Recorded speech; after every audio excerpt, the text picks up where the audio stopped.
Okay, we'll get started. So hello, and thank you for joining today's webinar where we're going to be focusing on using technology to build a planning-led business. My name is Lisa Marie Roberto, and I'm with our enterprise team here at eMoney. At eMoney, we really pride ourselves on being that innovating partner for advisors, firms, and enterprises that we work with. And we're really not only focusing on kind of enhancing our platform and building out our roadmap, but we're also really focused on helping educate our advisors on adopting technology into their business so they can really achieve growth and scale, especially when we think about some of the challenges that firms, advisors, enterprises are facing. What I want to focus on today are some of the themes that are really causing the push to planning. How does that really change client expectations? And ultimately, what solutions have we recently released that are really helping advisors, again, kind of create some more scale as they start to become more planning-led? We're also going to take some time to walk through some case studies. I really want to provide some examples of firms that have already dealt with change management and are really seeing a return on advice. Kind of what are they doing? How are they doing what they're doing? How do they charge for financial planning?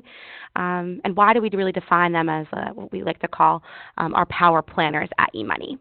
Once we're done walking through the case studies, I'll do a demonstration of a new solution we have called Foundational Planning, which is that scalable tool that advisors now have the ability to subscribe to. It really completes our product suite of planning solutions. And then we'll open it up for a Q&A and allow people to ask some questions around what we're going to discuss. So what's causing this massive shift to planning in our industry? I don't think any of these themes are new, but I think they're important to highlight. I have myself at eMoney been here for about 6 years. I've worked with advisors from the service end, been on our planning team here, and have helped advisors evaluate eMoney as a solution. And I've really seen the themes that we're going to talk about impact not only your client engagement process, but also how advisors are really thinking about business development and broadening the scope of services that they're offering. First, there's been a massive advancements, right, with disruptive technology. I think the way that we do things today, we can all agree, is a lot different than the way we might have done things 1 to 2 years ago because of technology. And our industry specifically really has changed the client experience and the expectations that clients have. The very nature of financial advice is being redefined. We're looking for clients online. So it's imperative to really think about adopting these technologies now to be really successful in the future. But I think it's also complicated because there's really been a change in the robo solution and digital advice. How do you do that successfully? Those are questions that we get a lot here at eMoney. The second is the evolving investor expectations. Thanks to all of these disruptive technologies, we've really seen that clients aren't only expecting an on-demand experience, they're not only expecting convenience, but that experience has to be personalized. It has to be tailor-made, right? It has to be unique. How are we really kind of supporting our advisors and firms that are looking to adopt their service model and provide that digital approach? I've recently went through the process of finding an advisor. I've just transitioned to my 30s, paid off student debt. I'm definitely that new era client, that next gen investor. And the biggest qualification I had when looking for an advisor was that I could work remotely. The last thing I want to do, right, is travel out of my day, go to an office where I can meet in person. I need the support I'm getting from my advisor, my CPA, right, to fit in with my lifestyle and my schedule. So it really just shows that having some kind of digital experience isn't really a differentiator anymore. It's a necessity. The third theme here is increased regulations, right? And I know I'm not the first person to bring this up, but the DOL fiduciary rule, we hear DOL isn't DOA, right? What was the biggest impact that had in the industry? And it's really that it made the concept of fiduciary mainstream for consumers. Right, the way that you engage your clients is different because they want to know more about what you're providing them and also how you're providing it. Whether we're talking about FINRA, DOL, or SEC in general, right? Regulations are ahead of us, clearly, and eMoney is really striving to help advisors be prepared, right? The future challenges that you're going to face can be less detrimental if you really prepare today. How are you really building a bridge between planning and compliance? The fourth is the evolving fee structure. So I think driven by all the factors that we've mentioned, there's been a renewed focus on your fees. There's now a demand for greater fee transparency and therefore a real push for advisors to prove their value, particularly in the presence of kind of like low-cost options, right? No-cost options that are available for clients. And individually, I think each of these have sparked much discussion. But today I really want to focus on the singular effect these pressures have had on the industry when it comes to the push to planning. As a reaction to all of these pressures, financial planning has really proven invaluable, and planning provides a tangible service. I think what's really unique about that, right, is that it's a tangible service that cannot be replicated by a robo experience. In my certain situation specifically, I could have gone to Vanguard, I could have opened an account, I could have paid less, but I was willing to pay for advice because I want that long-lasting relationship with an advisor. I want a consultative resource, and I really want to benefit through the art of advice. Just to give you some clarity, I pay about $100 a month as a retainer fee and 75 basis points, right? So it's definitely more, but there's value there, and I think that that's really relevant with what we're seeing across the industry as a whole. At eMoney, what we're seeing is a lot of firms coming to us and asking us, how do we start to engage younger clients, right? How are advisors charging for that? Research has really shown that there is an expected increase in planning across all client segments, not just offering planning to your typical target demographic or your A clients. So in 2017, Fidelity released a report where advisors said that over the next 2 years, they expect to provide ongoing planning advice to 59% of their clients. And that's really up from 50% than it is today. Also kind of keeping in mind that 72% of people under the age of 40 are willing to pay for advice. So what's that doing? It's really actually not only providing a need, it's actually giving you an incentive, especially when you keep in mind that by 2030, this combined demographics overall wealth, their net worth, is going to surpass that of baby boomers. And that's only 11 years away, right? So it is clear that planning has and will continue to become a key source of value for clients, and that's for clients across all client segments, right, across the entire spectrum.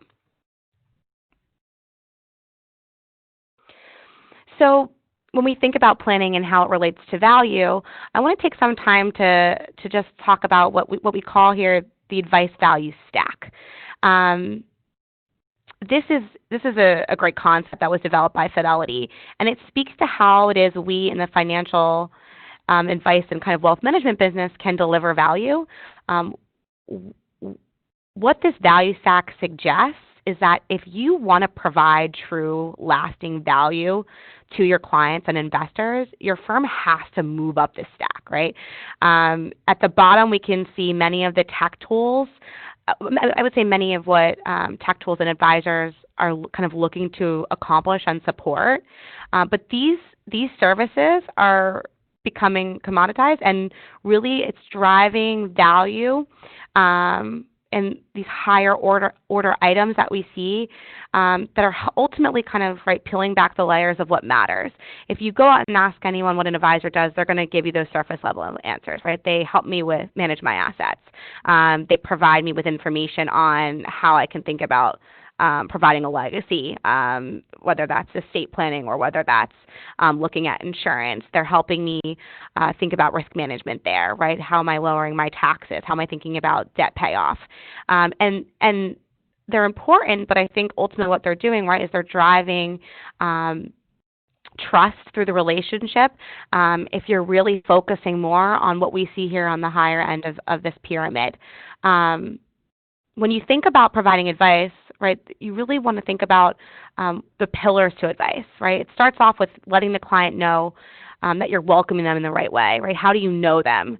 And you really can't truly know them if you're not starting off by really trying to connect to the people and things that matter most. And that's really why we feel like planning, right, is that source of value that's going to help you with really dealing with providing a revenue-producing service.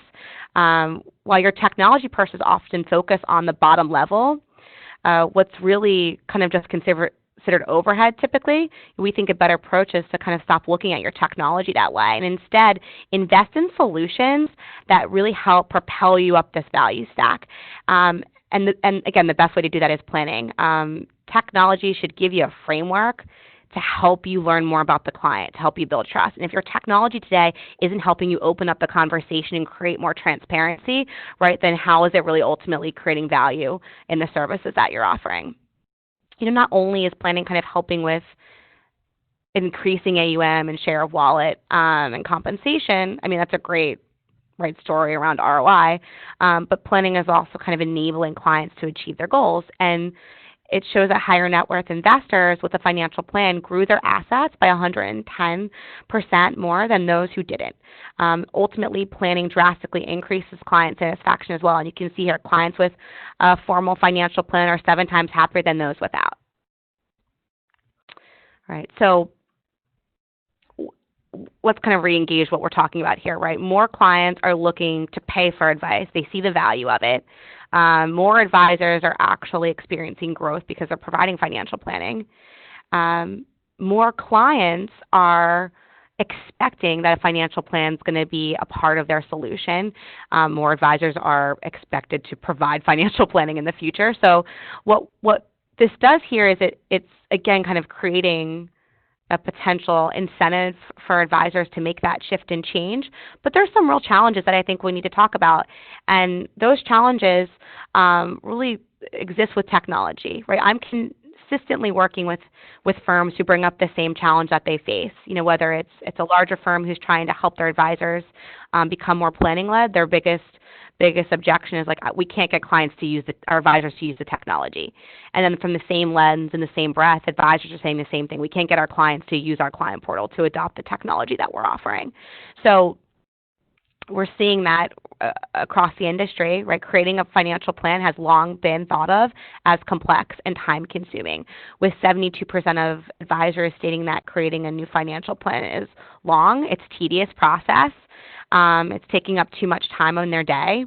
And in their attempts to meet clients' needs, right, and varying needs at that, they need technology, right, that's going to ultimately create scale. But what we're seeing is that it's really just increasing expenses and it's kind of impacting the service in a negative way. It's difficult to use. So if client demand is increasing, if you're expected to provide more clients for more clients, more plans for more clients and kind of expand the services you're offering to a wider range of client demographics, right? How are you going to do that if planning takes a while to do, if your technology isn't really meeting the task? And that's where eMoney really wants to help. We've recently released Foundational Planning, which is a scalable solution that's going to allow advisors to, again, produce more plans for more clients in a simple and digestible way. It's our step-by-step kind of workflow solution that promotes kind of meaningful client conversations, aligning their wealth with their goals that they have. It's streamlining the financial plan creation process because it's really requiring fewer data inputs, and it's kind of rolling it up into a holistic plan because it's allowing you to select the goals the client and financial priorities the client wants to focus on. It's also providing an interactive side-by-side scenario solution where you can show a proposal displaying Monte Carlo and lead with planning into the investment recommendations you want to make. Now, when you combine financial planning with our advanced planning solutions, which is really what eMoney is known for, right, our cash flow-based planning solutions, what this is doing is it's providing a single platform. I'm sorry, let me go back for one moment. It's providing a single platform for you that's going to ultimately enable you to allow clients to grow with you over time, to easily graduate them into different levels of planning as their needs start to become more and more focused on retirement. And it's allowing you to feel like you have one solution and you're not piecemealing a bunch of planning tools into one technology experience that really isn't integrated and efficient. Okay, so when we put this all together, the idea that planning needs are growing is relevant, right? Flexible planning options are a must. clients' needs are not static. And at eMoney, when I think across our landscape of users, right, we don't have kind of this one right-size-fits-all firm model, right? There's not one firm that works exactly the same as another. And I think that's relevant for your clients, right? There's not a one-size-fits-all client, which means there can't be a one-size-fits-all planning solution or planning tool. So I really try to challenge firms to stop hoarding technology and invest in a singular planning-led wealth management solution that, again, is going to really help you think about business development in the long run, segmentation, and expansion of your business. I want to take some time to walk through some case studies that I had mentioned. Let's take a look at some firms who have really redefined the technology stack, or what we like to call at eMoney, the experience stack, right, by becoming planning-led. How did they do it? Again, what's their return on advice? How are they charging? We're going to take a look. So I want you to first take some time to get to know Pamela. Pamela works with really young professionals, so she's kind of working on that new market.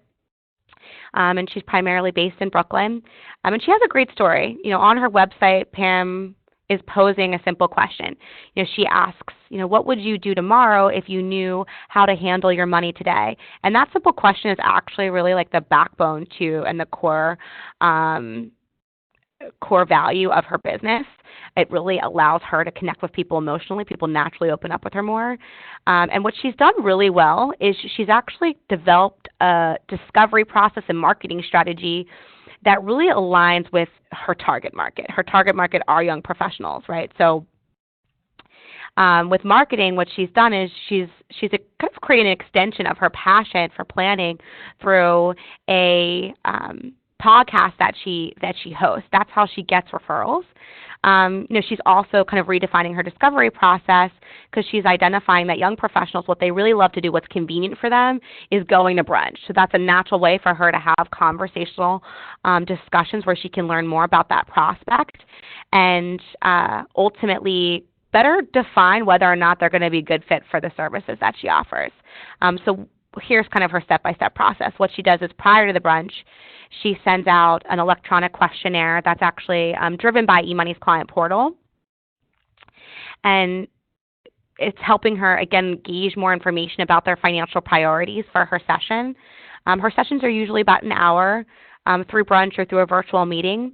And during that session, she's digging deeper, kind of deciding if that prospect's a good fit. And once she's qualified them, she has two different pricing models. The first is what she calls a financial checkup. So for an hourly fee, what she's doing is she's checking in on the client and kind of giving them advice in real time, right, as they need it. She also has an income-based subscription as well. So for those clients, she's really providing full spectrum planning. I mean, she's doing everything from cash flow planning to debt payoff to kind of like credit report analysis. So it's really more comprehensive and holistic. But let's talk a little bit about the growth that she's seen. So as a result of this model, she was able to, in 2017, the first half of 2017, bring in 28 new clients through her branches. And she's also just continuously growing and kind of redefining her model. That's why we really consider her that FlexGen advisor. We consider her a power planner of eMoney, using technology to really kind of build the process that she goes through of collecting information, client acquisition, and then ultimately, providing the services she offers through planning. But next, I want to focus on an advisor who is an important story to tell because I think he really resonates with a lot of advisors that we talk to day to day, advisors that are coming from an area in the industry where they might have been insurance-based, or product-based, and they need to become planning-led. And that's really Bill's story. He was an insurance agent and registered representative, and he decided to adopt a planning-led approach that really put collaborative financial planning at the center of every client relationship that he has. He did this in two ways. So he got his CFP, and then he completely rebranded his firm. He also switched to a fee-only revenue model. And with that, he rethought the way that he kind of creates and delivers plans. It's not going to be this paper-based environment where he's providing the same plan or kind of a replicate of a plan to a client quarterly or annually. He does this in a really interactive and collaborative way. It's more about ongoing planning and real-time advice. And that really highlights his value proposition. You can see, right, his value proposition is your plan, your future, our help, leading with planning to help solve for your needs. Every meeting that he has is centered around eMoney. It's how he has a collaborative conversation. And in those meetings, he's really kind of building a bridge between himself and the clients who are looking to stay connected in a digital way. What he does is he really focuses on two things. In the beginning of the meeting, he's giving the client a snapshot of their overall wealth through the eMoney client portal. And then from there, he's able to take one decision that they're thinking about making and show how that will impact their entire financial life. So doing that in a collaborative way, and allowing them to drive more of the meeting to ask questions where he doesn't feel like he's preparing as much, right? It's definitely more of an experience that the client is the focus, and he can easily kind of make changes to their plan or their proposal based on what's impacting them that day. Now, what's really unique about Bill is that he has a really high adoption of the client portal. This is a question we get a lot. Advisors are contacting us and saying, I can't get my clients to log in. They're not frequently using the client site or our client portal that we offer. So we just don't really think it's a need. But I think that's actually a mistake advisors make. It's really all about how you're using that digital experience. And with Bill, because he's continuously bringing clients back to that client portal, and that's the starting point of his conversations, he has a 70% adoption rate, which is very high. Usually if you look at a typical custodian platform or investment-centric site, the adoption rate is about 8 to 9%.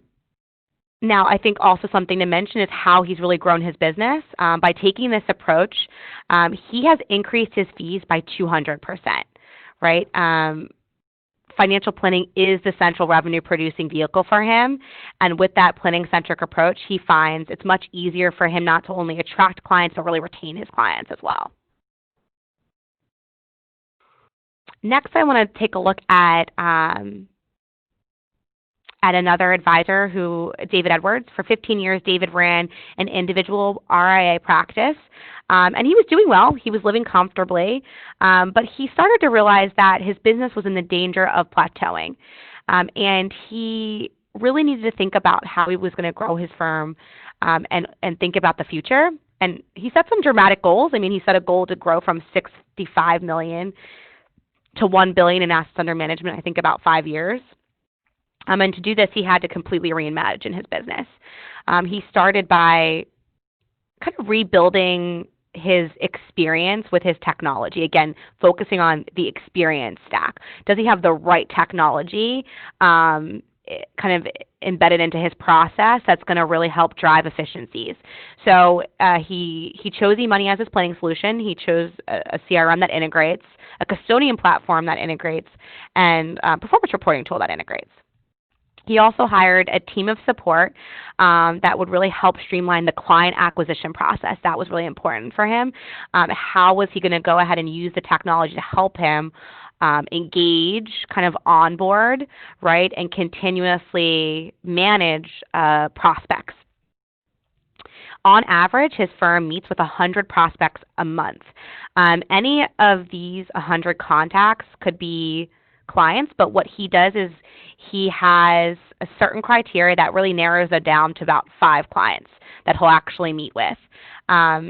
So out of those 5 prospects, what he does is he puts them through a systematic discovery and onboarding process with his technology. And that typically will convert those 5 prospects to 4 actual clients. And this is how the discovery process works. He'll have a 45-minute conversation with them.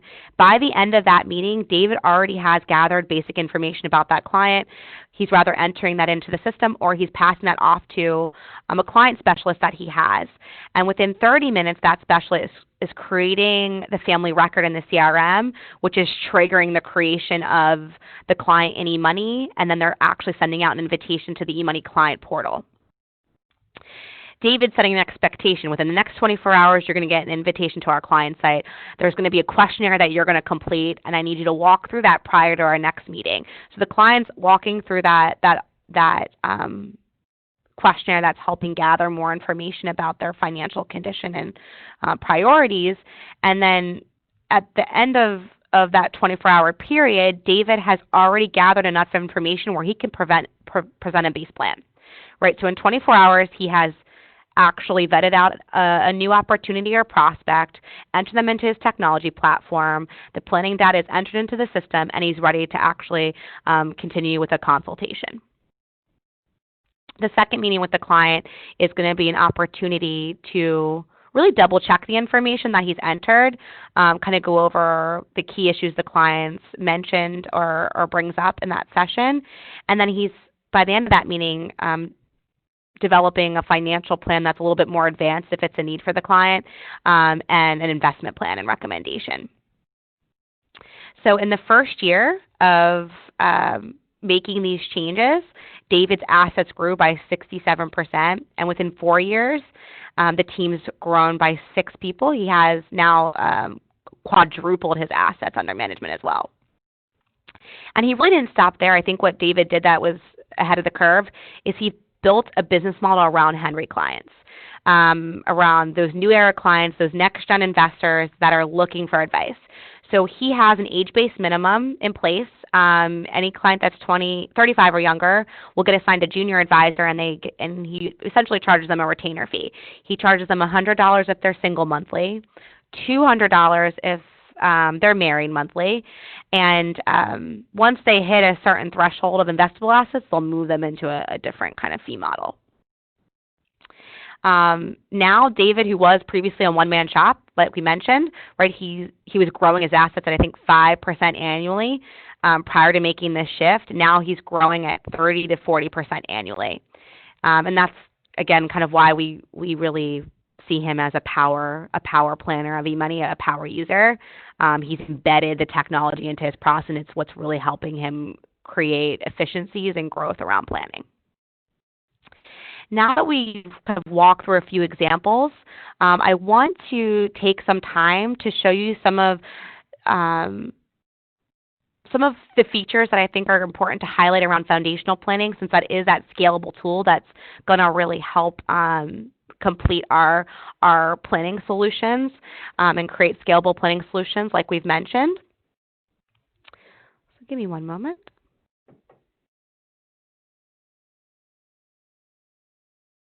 Now, our foundational planning solution, just to recap, right, who's it really designed for? It's really a way to better support those prospects and clients that are accumulating their wealth, but maybe on the lower end of that continuum, right, that allows the advisor to kind of expand their book in business in a more efficient way.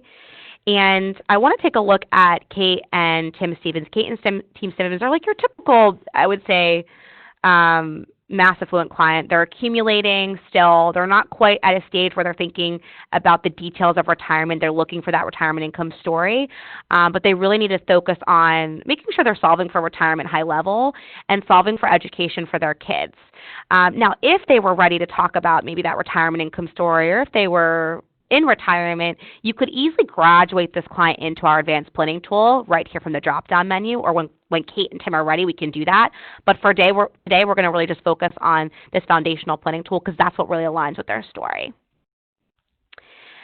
Okay, so let's kind of take a look at the overview page for foundational planning. And you'll see it includes 2 columns of information. We have their client's current financial condition, their current situation. It's showing me the client's overall probability of success, which is 25%. And then we also see a proposed plan that we can generate.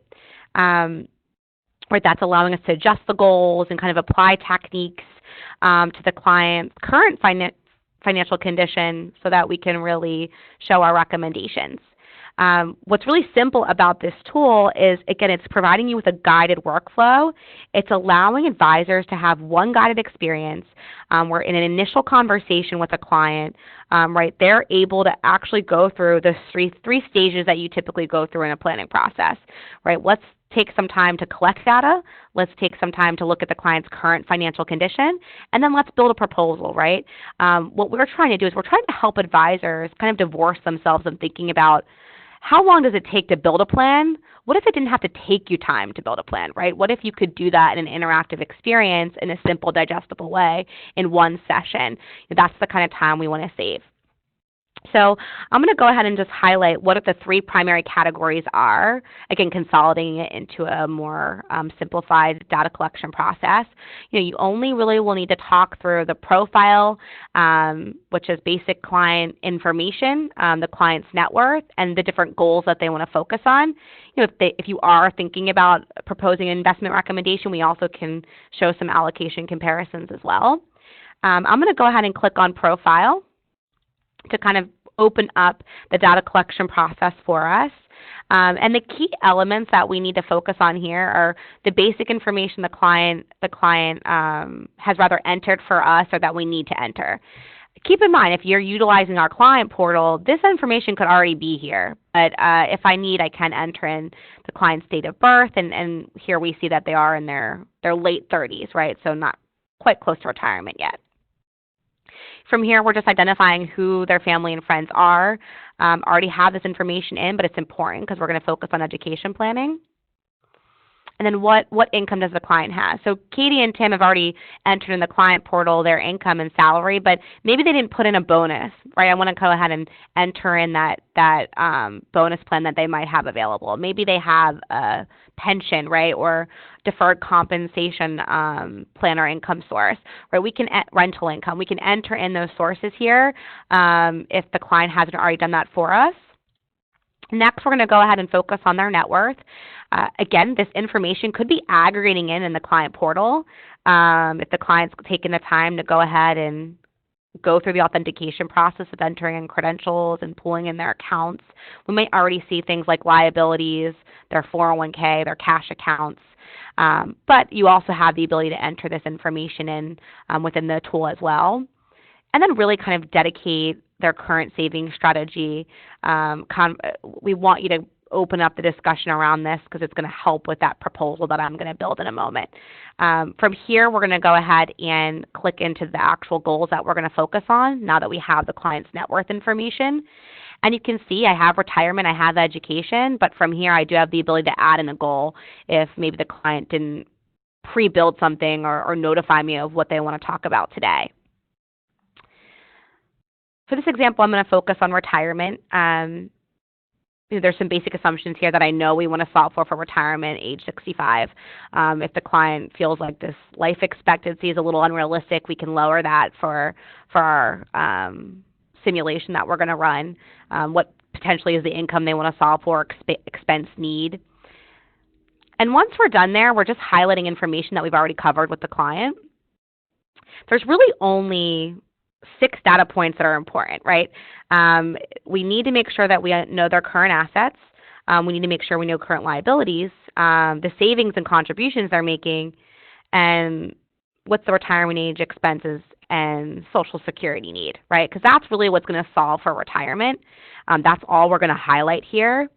But I do want to just mention that you cannot tell the story of, these are the qualified assets you have based on the RMDs that are kicking out, right? This is what would potentially solve your expense need along with your Social Security. But here are some other assets that we have in case there is a gap there that we can easily liquidate. And that's a high-level way to talk about that income story. Again, our advanced planning tool will really let you dig deeper into the strategy there if there's proposals you want to build. But for this client, we're keeping it high level. We're not quite there yet. Now that we've really summarized what they're solving for, we can actually see, are they on track, right? This client, if we look at a linear projection here of their portfolio, they only have 78% funded level. And what we're noticing is that it's highlighting the shortfall here. They have a gap of about $4.7 million today. Let's take a look at some details, though. I want to show the client a nice, simple way for them to understand what's happening. So this is essentially showing me the client's portfolio over time, right? This is a lifetime portfolio projection of their assets. And their life expectancy, again, is 95. So what I'm noticing here is that they have, a pretty big gap. They have about a 10-year gap. Once they retire, they're liquidating those assets pretty early. So let's actually run Monte Carlo. Let's stress test this to show some volatilities on these assets to see if you really truly are going to be on track when there is an above or maybe below right average market. And what we're seeing here is out of the 1,000 trials we're running, the client's current overall probability of success is 25% for this goal, and they have an average shortfall of 7.3 million. Now, this Monte Carlo simulation, what it's doing is it's actually showing me the portfolio projection, that lifetime portfolio chart that we just saw, but it's showing me the average market scenario. It's showing me the, above average, the average, and the below market. So we can see that the client has about 2.7 million in the above average market, which is the 80th percentile. We're seeing that they're liquidating their assets 10 years early in that average market scenario and 16 years early in the below average market scenario. Now that we've kind of seen the gap here that we're going to have to solve for, we can go on to the next goal, which is education. And similar workflow here, very simple. We're just entering in who the education goal is for. We can specify the institution. Maybe they're not thinking about Penn State. Maybe they're thinking about Villanova, right? I can go ahead and make that quick adjustment on the fly. We have the in and out of the state tuition costs built into the system for you. Maybe I want to put a higher inflation rate because, I don't know, general inflation probably isn't realistic. Let's increase that to 5%. And then from here, we can go ahead and click into the next steps. What do they have in terms of funding? They have a 529 plan today. There's about 58,000 in that 529 plan. And if there is a grant or scholarship, something that could impact the overall cost of the goal, we can enter that. And now we can analyze that specific education goal, right? So the overall shortfall that we're seeing here is about 258,000. We can see the overall projection, right, of the assets in the 529 plan over time. They're growing and accumulating, but once that education goal starts, we can see they're depleting their assets early. They're not fully funded here. And again, being able to run Monte Carlo results on an individual goal versus the global plan, right? So they have a 2% probability of success to solve for Villanova, whereas I think before they had a 78% probability of success if they were solving for a state school. Again, you can kind of look at the above average and below average analysis here if you want to see how that changes the percent funded. Now that we've gone through building the client's overall plan and analyzing their current financial condition, we're ready to show a proposal. We're ready to go ahead and show them how making changes to some of these goals will impact their overall success rate, put them in a target zone that they're comfortable with. Right, so again, our probability of success for retirement is showing here on the right, and then you can see the changes that we made in our proposed plan. So we're actually delaying retirement 3 years. We're showing that their annual expenses should maybe decrease by 20,000. We are going to go ahead and maybe change when they take Social Security, coming in and delaying that until 70. Changing the percent of their overall contributions to their 401k.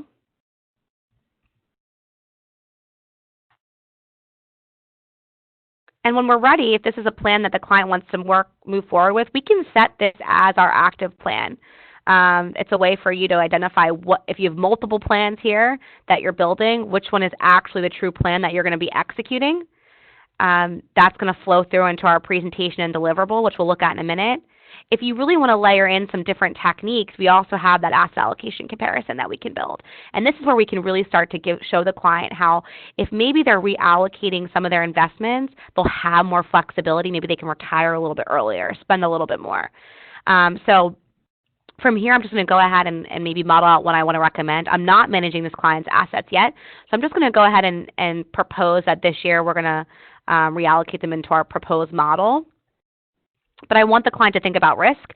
So you can see we can add multiple reallocation strategies here. Let's show that in retirement, Katie's retirement specifically, we're going to put this in more of like an income model to help them, showing that they're becoming more conservative, right, as they start to get closer and closer towards retirement, towards being in retirement.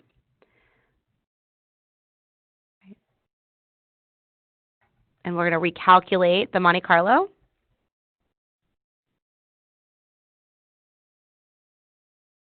Right now we can see the client's overall probability of success is on track. Maybe we can go back in and edit that retirement age. Maybe they can retire 1 year earlier, for example. So you can see how you can be interactive and collaborative. It's a way for you to kind of show how their concerns are being met, but your proposal is going to give them the flexibility they need. And when we're ready, we can go ahead and populate a deliverable.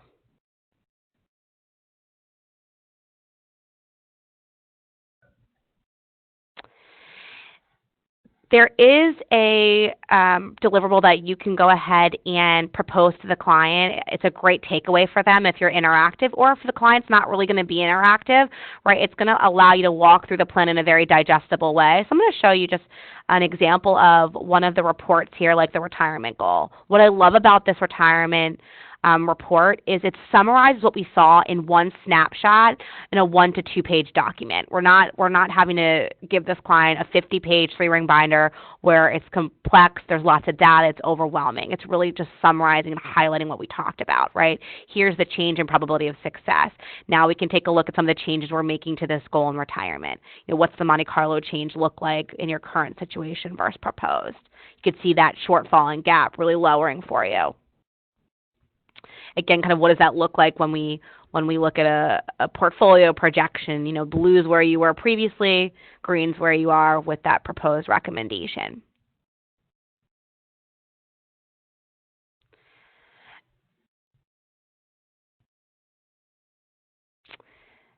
That's really what I want to cover for foundational planning. I just wanted to take about 10 minutes to highlight the workflow of the tool, to show you the story here.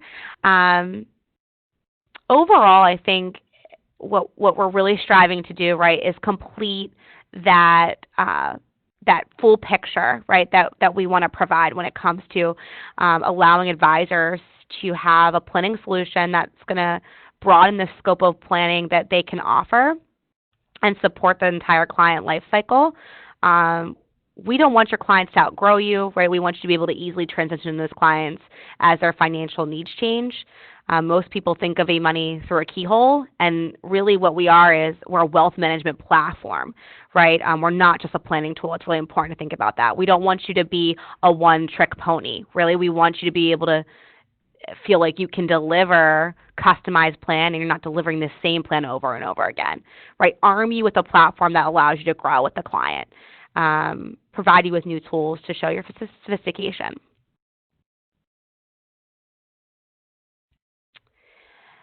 Now, I'm going to open it up for Q&A. Before I do that, I just want to kind of highlight that you want to use the chat feature for me, and then I can kind of walk through and answer a few questions.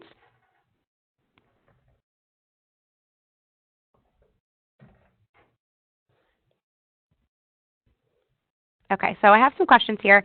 One question that we have is, does advanced planning offer account aggregation?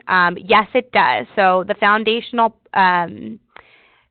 planning solution, if that's something that you're subscribing to at eMoney, includes our client portal, which is going to include the aggregation component as well.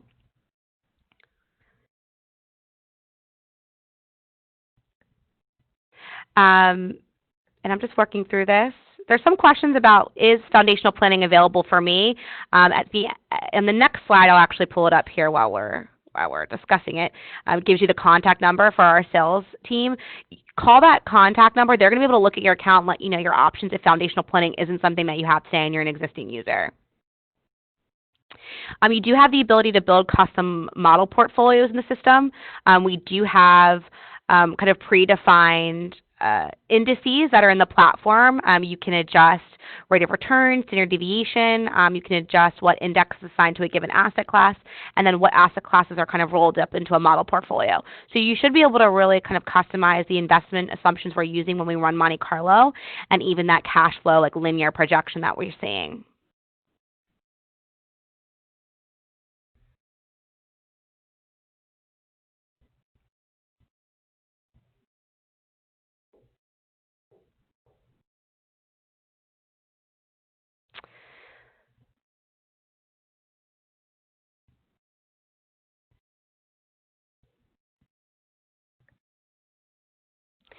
I'm getting questions on the fee for foundational planning. What eMoney has done is we've kind of repackaged our platform to really fit the needs of some of our newer features and how we've evolved the platform over the past year or two. So you do want to call in because it really depends on the level of planning that you need. Foundational planning isn't like an a la carte feature. We've just redefined our packages, and it's an option that you can move into if you're an existing user. I would definitely call in and ask some questions around it to see, if what you're on today aligns with really what you need. You are going to be able to include real estate. There is a section where you can input investments, you can input insurance policies, you can input property. So that functionality is still there in the foundational planning tool.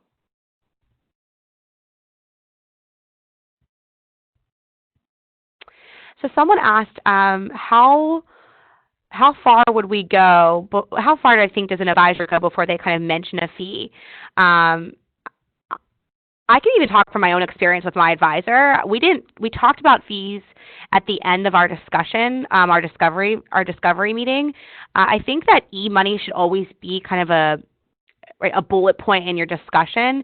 You don't want to outright say you're charging for eMoney. I don't necessarily think that's the best strategy. I think the best thing to do is kind of talk about the services you're offering with your technology, and then align that with whatever fee model it might be.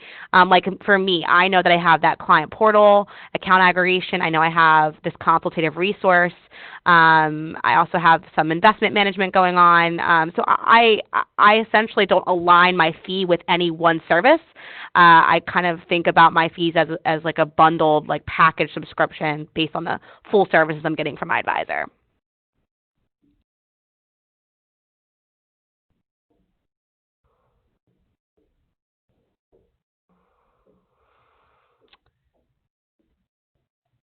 And these are good questions. I probably could talk about them for like another 30 minutes. Another question was, can you explain a little bit more about what the client discovery experience is like when deploying this to a potential prospect? There's actually a number of tools that you can use in eMoney. We have our lead capture tool, which is really going to help you with capturing leads in a very non-threatening way, something I would learn more about. If you're an existing eMoney user, call customer service. If not, call the sales queue and someone can really set up a demo to show you some of the tools. That really helps transition into the onboarding experience of our client portal and questionnaire. It's a combination of tools that are going to help you with streamlining your client acquisition process.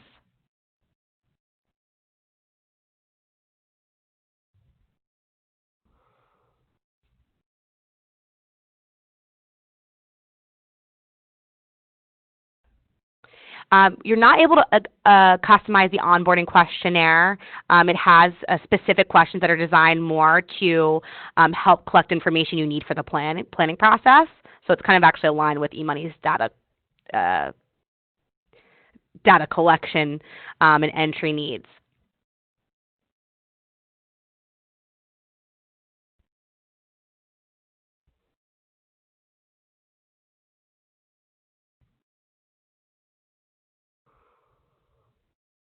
Lots of questions about onboarding, which is great, and fee models.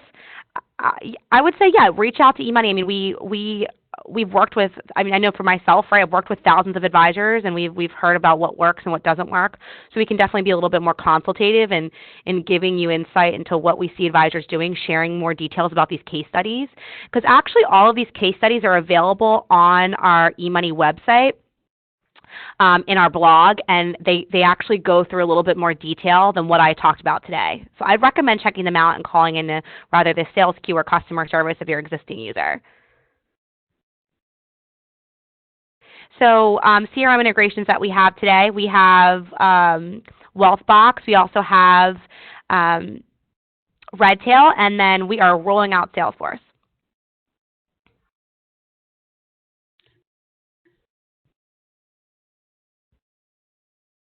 And there was ETA for Salesforce. Soon. We know what we can do is we can probably reach out to who has the questions about Salesforce with some information, and we'll go from there. Because I actually am not 100% sure, so I'll pass it to marketing. And I'm sorry if I missed any question. We had quite a few, but I thank you so much for actually asking questions and being collaborative on the call. Again, please reach out to us if you want to learn more about what we talked about today. We're happy to help. And yeah, I appreciate everyone's engagement. Thank you.